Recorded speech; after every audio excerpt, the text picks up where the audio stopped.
Assalamualaikum warahmatullahi wabarakatuh. Perkenalkan, nama saya Rahmida dengan nomor sambung P101121039.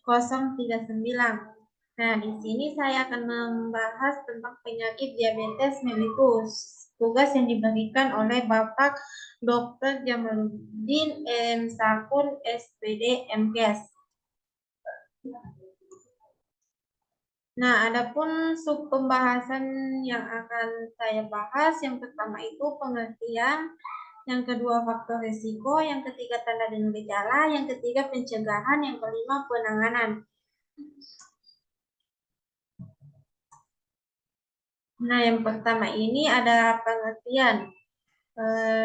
Diabetes mellitus merupakan suatu kelompok penyakit metabolik dengan karakteristik terjadinya peningkatan kadar gula darah yang tinggi atau hiperglikemia yang diakibatkan oleh gangguan sekresi insulin, kerja insulin, atau keduanya.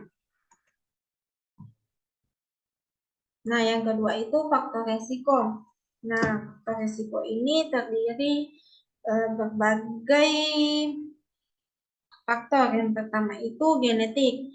Nah, faktor genetik ini memainkan peran penting dalam perkembangan diabetes. Ada beberapa gen yang terkait dengan risiko diabetes tipe 1 dan tipe 2.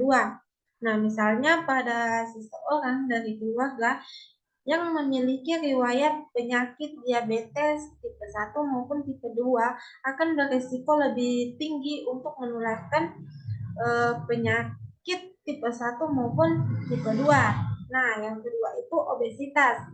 Obesitas ini merupakan kelebihan berat badan menjadi faktor risiko utama untuk mengembangkan diabetes tipe 2. Karena diabetes ini dapat menyebabkan resistensi insulin di mana tubuh tidak lagi merespon insulin dengan baik sehingga terjadi peningkatan kadar gula darah. Nah, yang ketiga itu gaya hidup. Nah, di mana gaya hidup yang tidak sehat seperti makan makanan yang tidak sehat, kurang aktivitas fisik, dan kebiasaan merokok dapat meningkatkan risiko dan mengembangkan diabetes tipe 2. Nah, yang keempat itu ada usia. Di mana risiko untuk mengembangkan diabetes tipe 2 itu meningkat seiring dengan bertambahnya usia. Hal ini dikaitkan dengan menurunnya respon insulin pada tubuh. Terus yang kelima itu faktor lingkungan. Nah, faktor lingkungan itu seperti polusi, paparan pestisida, dan stres dapat meningkatkan risiko diabetes tipe 2. Hal ini dikarenakan faktor lingkungan dapat mempengaruhi resistensi insulin dan fungsi sel beta pankreas yang bertanggung jawab untuk memproduksi insulin. Nah, yang selanjutnya itu tanda dan gejala. Nah, tanda dan gejala ini yang pertama itu poliuri atau sering buang air kecil, di mana seseorang lebih sering buang air kecil itu pada malam hari dan melebihi buang air kecil pada umumnya. Poliuri ini juga bisa dilakukan dengan pengecekan urin, di mana kalau urin tersebut berwarna kuning dan memiliki bau yang menyengat dan tidak memiliki insulin, bisa disebut orang tersebut memiliki diabetes tipe 1 maupun tipe 2. Nah, yang kedua ini polifagi atau cepat merasa lapar. Nah, di mana seseorang ini nafsu makannya meningkat. Nafsu makan meningkat dan merasa kurang tenaga. Insulin menjadi bermasalah pada penderita DM sehingga pemasukan gula ke dalam sel-sel tubuh kurang dan energi yang dibentuk pun menjadi kurang. Ini adalah penyebab mengapa penderita merasa kurang tenaga. Selain itu, sel juga menjadi miskin gula sehingga otak juga berpikir bahwa kurang energi itu merupakan kurang makanan.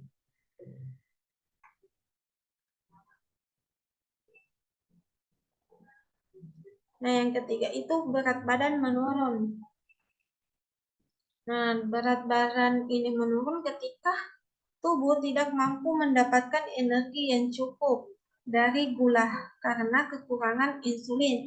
Tubuh akan bergegas mengolah lemak dan protein yang ada di dalam tubuh untuk diubah menjadi energi. Nah, yang selanjutnya itu ada pencegahan. Nah, yang pertama itu pencegahan primer. Pencegahan primer adalah sebuah upaya pencegahan yang ditujukan pada kelompok yang memiliki faktor risiko, yaitu kelompok yang belum mengalami DM tipe 2 tetapi memiliki potensi untuk mengalami DM tipe 2 karena memiliki faktor risiko. Nah, contoh pencegahan primer yang bisa dilakukan itu seperti penyuluhan kepada kelompok masyarakat yang memiliki risiko mengalami DM tipe 2. Nah, pencegahan sekunder. Pencegahan sekunder itu sendiri merupakan suatu upaya pencegahan timbulnya komplikasi pada pasien yang mengalami DM tipe 2. Nah, pencegahan sekunder ini bisa dilakukan dengan cara mengonsumsi obat yang telah diberikan kepada dokter. Yang ketiga itu pencegahan tersier.